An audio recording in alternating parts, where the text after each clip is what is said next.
Hello and welcome to the Planner Pals podcast, a podcast hosted by two true Planner Pals. My name is Mark and I go by Mark Your Pages. And I'm Jess, or Jashi Corinne, and in today's episode, we're going to be touching on stationery that we just feel like it doesn't get enough love. In the community, we've noticed that not enough people are talking about this, at least by our standards, and in general, it's just kind of underhyped. Before we get into that, though, of course, thank you so much for the comments you left on last week's or last 2 weeks episode. We always say last week's. We do this every time. I'm like, this isn't a weekly podcast yet. Maybe we need to work on that. I don't know. I feel like every 2 weeks for us is a lot of work with everything else we have going on. I would love to get there, but you know what? I get so excited for this time of the year because like our times go back to like our normal where like we can do this much earlier instead of much later. So I do get excited. So who knows if we get it far enough ahead, maybe some bonus episodes at the end of the year or something. Yeah, we're already like, writing checks that the body can't cash or whatever they say. I can't remember what the saying is, but you guys know. You get it. Yeah, you know what's up. But it was really great to see a lot of other ideas on how people are planning for those big events and big things in their life. And it's also great too. Like we talked about, things like changing jobs and things like getting married. But there's also just like general life events that happen as well that for every individual person feels bigger than maybe some other people do. So it was great to know that people were able to utilize what we shared last time. And then also there were some really cool ideas too in the comments on like ways that people have either taken those ideas and altered them a little bit for themselves or ones that I've never heard of before as well. So it's always very cool to see inside of the comments. We definitely want your input in this episode too, because if we're thinking about underhyped items, I want to know all of the ones that you think need to get a shout out, all of the ones that you want to sing the praises of. Make sure that you drop those in the comments. But Mark, what would be your first unsung hero of the stationery world? Yeah, so when we started thinking about these ideas, I was like, well, what are some items that I have that maybe other people don't or are kind of iffy on? And I wanted to let you know the Tom Studio Lumos pens are the first thing. Now, I say this because I know that they did a buttload of advertising like over the past few years. I mean, the reason that I have as many as I do is because of the advertising that they've done. But if you haven't seen the Lumos pens, they're really cool pens. I specifically love the Duo because it is basically two to three different pens all in one. And what's really great, especially about this one, it's one long pen, but it breaks down into two smaller pens. And it comes with like a cartridge of like 12 different nib sizes. And what I love so much about this pen and why I think everyone should at least have one, if not more, is because you can put the different sizes on them. And what I love the most is that they have kind of this reservoir piece that you fill up with fountain pen ink. And this is like the biggest reason that I think everyone should have one because I know a lot of people are very nervous about fountain pen ink and fountain pens as a whole. Jess, you have been one of those in the past.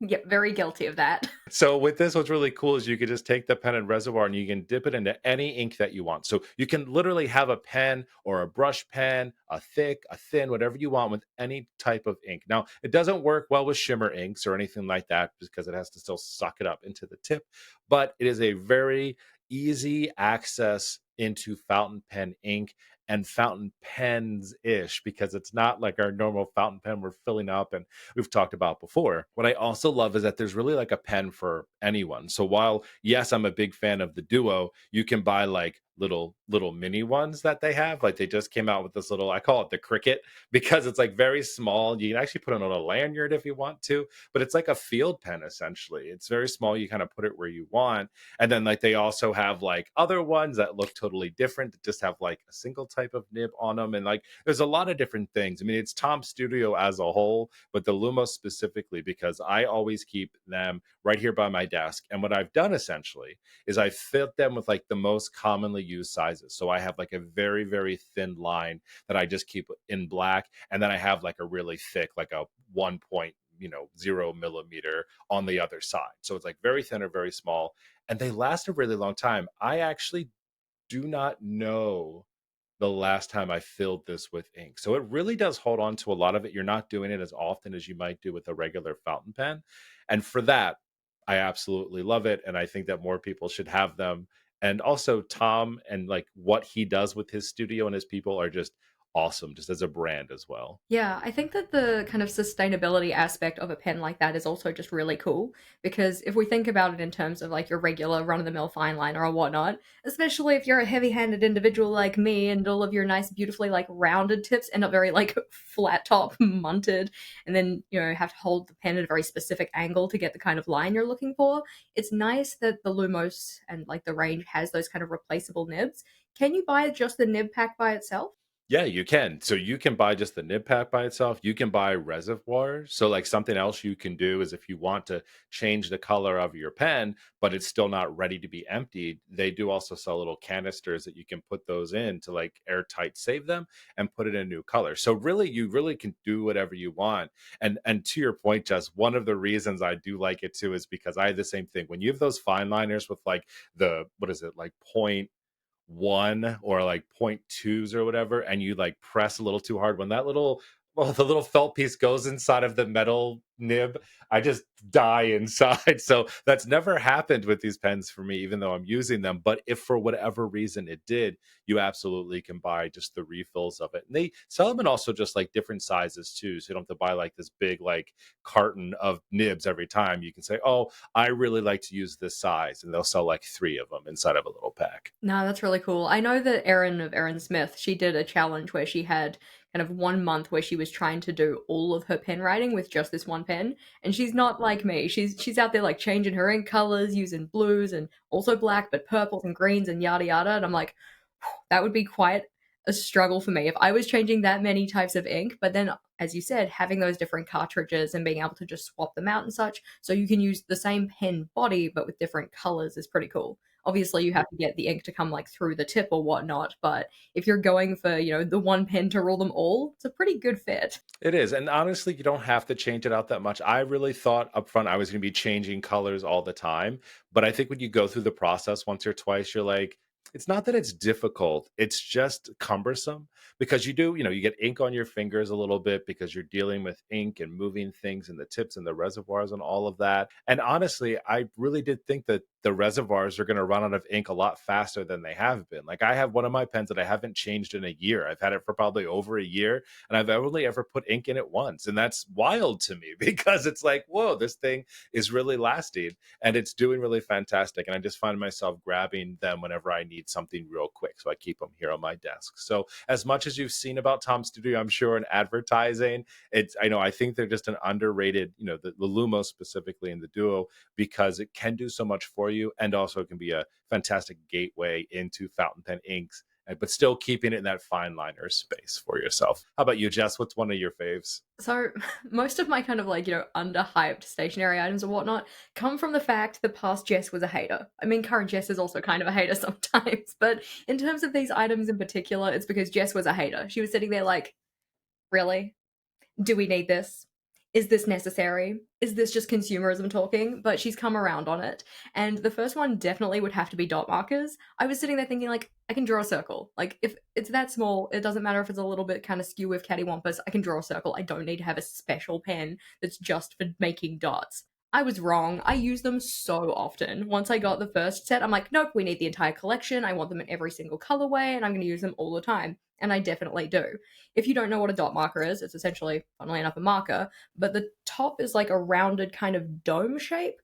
So it means that then when you press it down onto the page, you get a little circle. If you apply more pressure, you get a bigger circle. If you apply less pressure, you get a smaller circle, which means it's not only nice for functionality, because I will use this a lot of time to like put in a checklist or highlight something specific on a checklist. I use this one in particular to do like my daily highlight. Like, this is the most important thing to do today. Make sure that you focus on this. It just helps that item stand out on my checklist a little more. But you can also use it for decoration. In particular, as like space fillers, is somebody who is like allergic to white space on the page and just does not like the idea of there being big blank sections on my layouts. The dot marks are really great to just go and put in some little dots as if it's kind of like stars and sparkles kind of a thing, maybe a couple different colors, or you can supplement with some other little doodles and drawn items or whatnot. It makes for a very easy but effective space filler that takes barely any time because you don't have to actually draw the circles yourself. You're just pressing the pen to the page. Pop, pop, pop, pop, pop. I've been in the same exact boat. I probably have a lot of the collections because a lot of people have them. It's interesting because I think the first time I saw it was like a Japanese pen, stationery company had them. And then I started to see other people carrying them and I was like, these look very similar. Wait, are these even different? Because I don't know about yours, but like mine have the dot on one side and then kind of like a small brush pen or like a small like kind of tip on the other side. But then every time I get them, they all look exactly the same, but they're branded differently. So I'm curious if there's probably is a company out there like whitelisting that product. So if you're a smaller brand or a bigger house or whatever, you can just put your name on that pen and be like, oh, the mark your pages dot marker or whatever that might be. But I've always been in that same boat too where I bought them, but I'm the opposite. I don't use them all the time because it's just like I'm of your mentality of I can draw a circle on my own. But the one thing I do actually use them a lot for is like really big, like monoline drawing, like lettering and writing on a page. So I use it a lot for like headers if I'm running out the month. I'll use it for kind of like list or to do or like other things like that because it looks really cool. I was just telling you before we got started, I just had my anniversary 2 weeks ago and I wrote my wife's name on her card with one because I wanted something like bold and colorful, but I didn't want to have to pull out like the pens and the ink and all of that. And it looked really nice. And I was like, oh, I forgot. I do like to use this for other things than putting dots on pages. So even if you're not into the dotting of the thing, like you can just write with it like a regular pen, but you get that bolder line, which I really like. Yeah, and I think the nice part about using the dot marker to write as opposed to like a brush marker, say, is that because the dome is kind of uniform, depending on which way you hold the pen, it's going to look like the same every time. Whereas with a brush marker, depending on how you kind of tilt the angle or apply pressure or whatnot, the variation that you can get in the strokes is much more varied compared to a dot marker. Like a dot marker, if you're going to apply semi kind of similar pressure the whole way through, you're going to get a fairly consistent look in terms of that line work. So if you're trying to go for a bold header, but you want all of your strokes to be the same kind of size, it's really good for that. One thing I will say that because of the like way that the pen's probably quote supposed to be used, it can dump a little bit more ink down if you are trying to write with it compared to just dotting with it. And also in dotting with it, if you apply a lot of pressure, it'll dump more ink down. That's kind of how it works. So you do have to be sometimes a little wary as to where you're putting those titles or how hard you are pressing to make sure that you don't end up with any kind of bleed through or ghosting or anything like that. But it is still a fun way to use them. I find that with your point about the white labeling and such, I think it's kind of nice in a way because the ones that I have, because they were the first ones I saw, I got the Kuretake, Zig, Dot, Marker, whatnots. Some of them have the end little plastic nibs, some of them don't. So this pastel one in particular, that collection doesn't have the kind of fine liner on the other end, but my other ones that are a bit brighter, they do. But they are also a little bit pricey compared to some of the other dot markers out there. Like you can get I think they're called the color dot ones. They sell them on Journal Say. Those ones are a fairly nice budget friendly alternative. They still work the same way. They're still going to get you the same end product, but you're not breaking the bank on them. Mildliner also has released theirs, I think, or at least they were releasing them, which I guess the nice part about those ones is that the colors of those specifically match your mild liner colors. So if you are a fan of mild liners already, if you're already using their highlighter range or whatnot, at least then you can have dot markers that are going to be in the exact same color as the markers you're already using, which is kind of fun. And I think they also added some shapes, right? Because at Go Wild, I think we got our first peek at some of those, which are kind of cool. It's kind of here or there though, because I feel like a lot of those shapes you do have to like get it down the right way, or else it doesn't quite look right. Whereas like I like something uniform, I personally would go for a stamp instead of using like a dot marker like that or a shaped dot marker just because I know it'll be uniform. I can't get a uniform dot with the dot markers. I've tried it and then I've got like one big fat one and then a real like small. And every time I do it, it's like this. I have stamps that can do this a lot faster also. The one thing I have a problem with, and you mentioned like you have like the pastel colors, I feel like a lot of them are not, they're very transparent. So they're not very opaque, which I guess is fine, whatever. But I have a green one. I can't even see it when I put it on the page. I put it, I was like, maybe there's not ink in here. And I would kept pressing it. And I had it got like real close and I was like, oh no, it's on there. I just can't see it. And so like that's a big thing too. It's not an off brand. I forget which brand it is. I got it literally for like $1, I think, off of like a sale bin. Maybe that's why. But I think it is important though to make sure that you don't go all in. Maybe try a few colors beforehand too, in case you have that issue. Just because, like you said, I think a lot of them are more in that pastel highlighter, mild liner ish. I don't know what they call it, like a pale highlighter, maybe is a good definition for it. It's not like a in your face one, but just making sure you can actually see the color and it's doing what you want for you before you like go all in. Yeah, that's the nice part about the Zig range in particular, and that's why I have all of them, is that they do have a decent range of saturations. They've got their pastel set that has like 6 colors, they have their neon set, which has like 5 colors or something like that, but then they also have their stock stable, like, standard set or whatnot, which has your red and your pink, and then your magenta, and your different shades of blue, and your green that's a lot more punchy than the pastel green and such. I actually used those in my 5-year journal because I wanted to have color coded months, mainly just so that then there was some visual interest throughout the notebook. But it means that then with the fleet of pens I have, I could get 12 colors in a like really nice gradient range. So I have my little rainbow across the year. Do you need every single color? Probably not, but I wouldn't be me if I didn't strive to achieve every single color in my collection. Thus, I do have the full set. Yeah, that's very true for you, Jess. I feel like you are the completionist. We've talked about that with your tombos and things like that. The problem I have is that if I were to start to go down that route, that I would have to remember to take that pen with me, like everywhere that I went. Otherwise, if you're out and about or you're at work or wherever it might be, you're like, oh, I need to do. Oh, wait, I don't have that, and now it's not consistent. And then you end up like I'll like literally write a note to be like, go back and dot that thing so it looks like everything else. So that's sometimes why I don't like to theme things or like use a lot of the same. I know the value of it. I know the value of color coding and all those things, but it's like if you forget to bring that color or that pen with you, you're kind of a bit of a hard spot. I am typically the type of person who collects all their materials for the month and just keeps them all in my pencil case. So right now, given the fact that it's here, this one is the one I'm using for the month of October because it is in fitting with my color palette. All of the other ones are safely away. They are not being used right now, but this one I am using. In terms of your second item though, what else do you think is underhyped? Yeah, so I talk about Ugg Monk a lot. Their analog system, I think, is one of my favorite systems around that's not a bullet journal. So if you haven't seen them before, there are these really cool cards. They are a regular index card, and they have different kind of symbols on them. So there's essentially 3 different cards that they have, and this is what I love about the system. You have a today card, which essentially is really focused on the task that you want to complete for that date. It has a space for the date of the week, and then you have 10 dots that go down on that card, which allow you to write in different tasks that you want to accomplish for that day. Really nice. Love it. Then after you have the today, you have the next card. And the way that this is supposed to work is that's the tasks or the events or the things that you want to take on next after today. And then they have these really cool craft colored papered ones that are someday. And that's where you kind of put those future ideas or things that you want to accomplish later on. Similar to rapid logging or a bullet journal or planning, the idea is that as you move between each of those days, you're then rewriting the tasks that didn't get complete or moving them around.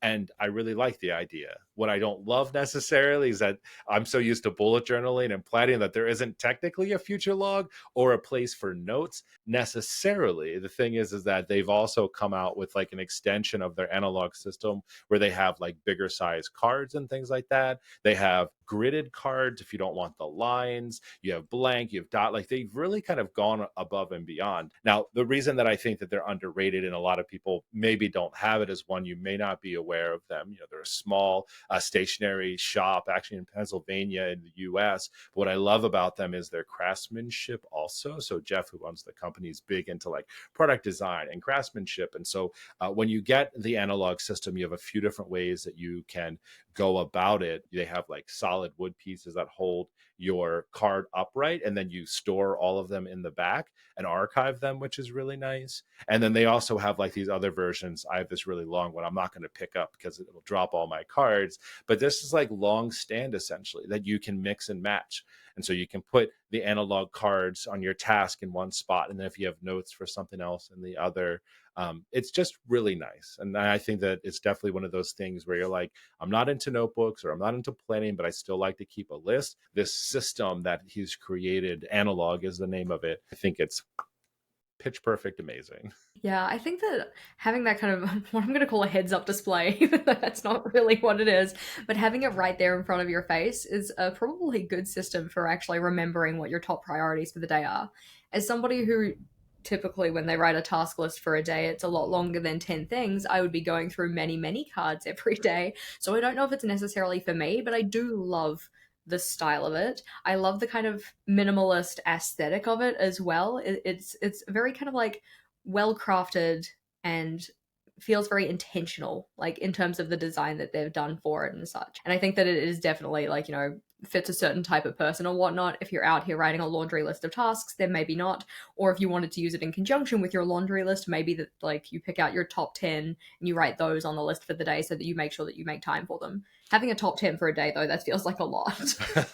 Well, that's the thing about it. I actually use it a lot for home stuff. So I don't even have a at-home bullet journal. Like I have my work one. I do write home things inside of there. But for stuff around like social media, the podcast, reminding myself of things, I am forever writing on these cards. And I actually don't do them on a daily because a lot of the times I'm not approaching it that way. And that's what I also love about this is like, yeah, I can have a today card, but sometimes a today card will last me for a week just because it's things that I don't have to necessarily get to right away, or an idea I write on a someday card. But anytime I do give myself like a new today card, I do go through and look at the tomorrow or the someday. So like to a certain extent, I don't use this system exactly how it was planned, but it's there. One of the cons I would say about it, and what a lot of people like have a moment to take it back, is that it is a little expensive. And a lot of people look at these cards and they're like, I could do that on an index card. And you absolutely could. You would just have to write today and like do the same things on your index card. Someone had messaged me and they said they called their faux monk cards or their fake monk cards because they love the idea of the system and how it works, but it's a little pricey for like what they're looking for. And when you go into like a solid wood holder with like, actual metal, all things falling out, all of this made in the US, that approach to things, you're buying a premium brand. With Ugg Monk, Jeff is putting out premium quality. Like this isn't just, crappy little paper. Like this is nice thick cardstock that you're writing on. Like it stands up by itself. It's not like, slowly peeling over by itself because it can't sustain it. And just the craftsmanship and the artistry that goes into the products, I just love. And so it's just so cool, I think, to be able to like use it and talk about it when it works really well for you. There's also a stand that's just made out of metal. So like it's not as expensive as like the nice, like hard, solid wood. And so they've, I think, heard a lot of the feedback from the community and saying like, I really like your product, man, but like I'm not paying $85 for a stand. And then I have to pay, extra money for your cards that have to be used. It starts to add up. But I think that if you are into that thing, the minimalist, that aesthetic and whatnot, you're probably already used to paying a premium for the products that you have around your house. So I think for that, it makes it really nice. Yeah, I think it's kind of funny, like thinking about your top two items versus mine. You've got like, your fountain pen, one all be all end all kind of a thing. It's like, okay, well, that's going to be a premium price because it is going to be like a one time purchase. And then your Ugg Monk one, which is like an $85 stand. I'm like, it has that pen. Well, I think for myself, because I think about that a lot as I've been investing in a lot actually of Ugg Monk, like the gather system he has. I use that for my my monitor stands at my desk. Like I love a lot of what he's doing, and I think for me, it's one of those things where I know that I will be buying that, and I will not have to buy it again. The problem is that he comes out with like new products all the time of things, and I'm like, well, I already have this, hardwood stand, but I really like the aesthetic of this other one that they've done. Like, do I need both? Like, no, I don't. But like, I want to support him as a small business anyway. And two, like, I like the variation and how I can set things up. And I'm not throwing this away, even though I'm not currently using it because I'm using the other stand that I have now. But there may be a time when I have a different desk setup, or I, have to go back to work. I hope I don't have to like be remote for the rest of my life. But like if I did, I would take this to work with me and have it at my desk. Right. So I think it's very much about how you look at it. And like you said, I'm buying this once and using it forever. Same thing with my Tom Studio pen. Like I'll keep buying these because I like the different designs, but I'll never be throwing it away. No, very fair. And eventually my dot markers will run out. They haven't run out yet. I've had them for many moons. I have no idea. I've had them for a while. They haven't run out yet, but I also am not using like the exact same color every single day for like 20 dots. So, you know, take that with a grain of salt or whatnot. But I do think that there is something sensible about investing in pieces that you know are going to last a long time. They're in keeping with the kind of like style of planning or organizing that you like, and they're just quality. It means that then you're not kind of adding to the landfill and all of that type of a deal. But I also can understand the other side of that being like, that is a lot of money to spend on a stand. I liked your point about people making a fake system, and I'm like, I would have called it Fug Monk. Not that that's friendly, but it's like fake Ugg Monk, so it's Fug Monk, right? Yeah, exactly. Well, I mean, depending on the kind of paper that you're using and if it's bleeding or not, it could be real fugly. But I just cracked me up though, because I was like, oh, I love that people still they love the brand so much they're still keeping the monk in there. They're just calling it, fake monk or faux monk or whatever. And it's just like, I just have to do this cheaper because my budget doesn't allow it, and it's not like, just me coming out and trying to sue people for utilizing the idea of his system, but not buying his product. Of course, he would love you to buy it, but he's also a sensible human being that understands that it's not there. And that's why, he offers a lot of the templates, or he offers, you can get like two or three of the cards, like a stack of them for free from him, right? Like there's different things that they've done. But I think that when people try it out, and to your point, regardless of the brand, if you're the type of person that really likes a certain brand and it does last a long time, you're right, investing in it. I know, people probably think about like purses or wallets or things like that. Like, yes, I can go to the Kmart and buy a wallet for myself that may last, a year or so, or I'm going to invest in like actual leather or a certain type of material and design that I know. My wife, has all of her purses, and she been using them for, I don't even know, 15 years, but they've lasted and they change with the seasons and things like that. I look at it the same way as someone who's just buys a new, purse or whatever, like every 6 weeks because whatever, this one's done, I like something else, whatever, versus I'm going to invest in this and it makes sense. I feel the same way about fountain pens and other things like that too. It's not that I have a absorbent amount of money that I just like to throw around, but I think I've come to the time in my life where I've also like matured in my planning, where I used to be the guy that would buy 100 pens off of Timu because it's, 100 pens for $5. There is a reason 100 pens cost $5, because I'm sure half of those probably aren't even gonna work. But at least I know that, now I've got good products that I really like. Yeah, and I think that in terms of that, like investing in pieces that you know will last or quality and all of that, there is usually an additional sensibility in doing some trialing and testing before that. So rather than going and buying the full set of Tombos, don't pull a Jess. Like, just buy one. See if you actually like that type of pen. Do you enjoy writing with it? Do you enjoy using it? That type of a deal before you go and invest in the entire set. Instead of going out and buying your Ugg Monk system, try a Fug Monk system where you just like write on a little piece of notepad paper and slip it into the keys on your keyboard or something. Do I actually like this heads up display? Do I think to actually pick it up and use it, or is it just an eyesore and I want it immediately off my desk or whatnot? But in coming to my second item, Yeah, I was just gonna say, what's yours? We've been talking about my stuff for a long time because I get all excited about my stuff.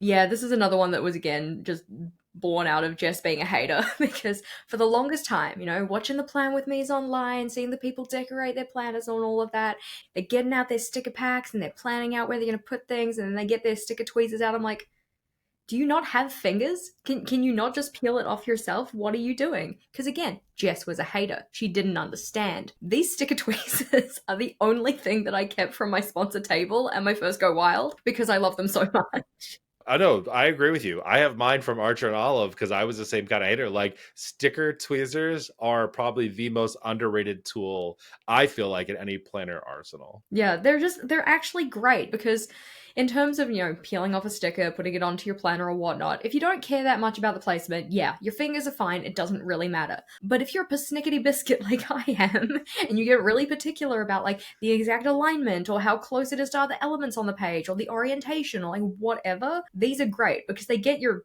dirty green sausages out of the way so that you can actually see where you're putting things down. Which I, again, when I first got them, I'm just like, am I going to use these? Like, I'll test them out, I suppose. And now they are like a staple. They come with me in my pencil case. They're also particularly aggressive, so you have to be careful then reaching into your pencil case so that you don't get the stabbing. But you can find them quite cheap online. You can find like, very budget friendly options for these. But I think that investing in a pair that you are a little nicer, that you genuinely like, mine are from Ulta New. They're still not that expensive in the grand scheme of things, and given the fact that this is a one-time purchase, I don't feel that sad about paying I didn't for it. I guess I paid for a ticket to go wild. I paid $600 for this. I mean, when you break down what you got from your table and that's the only thing you kept, I mean, a little pricey, but I know what you mean.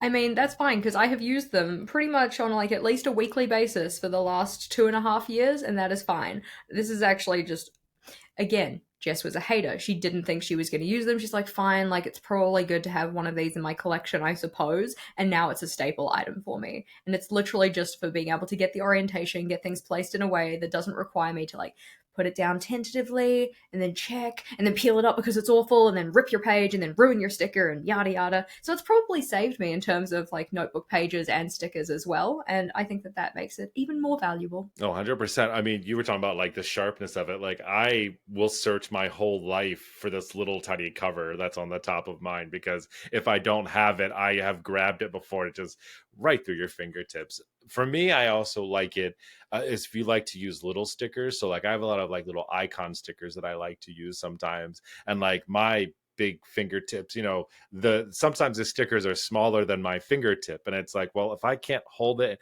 get it on there, I'm like, oh, Mark, you have these tweezers that are literally made for this. Like, let's do it. I also find them really helpful too. And I know there's another tool for this. If people have like the crickets or the silhouettes, is it called a Wheedler? A waiter, yeah. A weeder. Like that sometimes reminds me of like this because when I can't get a sticker off of a paper, I will actually grab for this because the tip of it is so thin and sharp that I can usually like get it like right underneath of there to be able to pull it off. There's times when I have like flake stickers, especially that I can't get the backing off of it, and I'm sitting here and I don't have fingernails because I bite them all off. But like I'm sitting there and I was like, oh my gosh. So if you ever like watch a plan with me video and I take a sticker off the screen, I'm probably using this to get the backing off of it so I can get it on there because I can't do it like actually on camera because I just can't get them off. So I see them as multi-purpose now. Now it's like sticker backing off, taker offer, as well as sticker putting downer. I mean, if you want to get like totally TMI with it, given the sharpness, it also makes for a really great toothpick. Like, I know that that is definitely not the intended use, but technically it works for that. I mean, if you need to, I usually grab like a piece of cardstock or something if I need to like get something out of there. I get nervous. I've thought about it with like X-Acto blades before, where I'm like, or you have like a hangnail or something, and you're like, I mean, I could cut that off with this X-Acto blade I have here, but the smart part of my brain is like, you will slip, you will cut yourself, it'll be a lot worse. So grab some tweezers or grab like a fingernail clipper or something. Let's be smart about this now. We don't need to cause more harm. I don't know. I have definitely used X-Acto blades for things that I should not be using X-Acto blades for, so I completely understand. Yeah, it gets a little crazy there, but it's one of those things where I feel like we all have certain things that probably we could come up with a giant list of like other things that we love in our studio, and maybe that could be for a future episode where we talk more about our favorite products. And all people love those types of videos, but these today were just ones that we felt were underappreciated, and hopefully you can appreciate them even more. I very much agree, and I would love to hear from you, Planner Pals. What is a piece of stationery or maybe a stationery brand that you think is underhyped? You think that more people deserve to know about it, more people should be singing the praises of that item? Let us know in the comments, or you can email us at plannerpalspodcast@gmail.com or hit us up on Instagram at plannerpalspodcast. I'm hoping that in the future, along with underrated, we need to do a video of like overrated. I think that would be a really popular topic. Like, what are the overrated ones? So, if you want to hear an overrated topic, let Jess and I know, and maybe we can scoot one of those in there. Until next time, friends, thanks for watching and thanks for listening. We'll talk to you next time.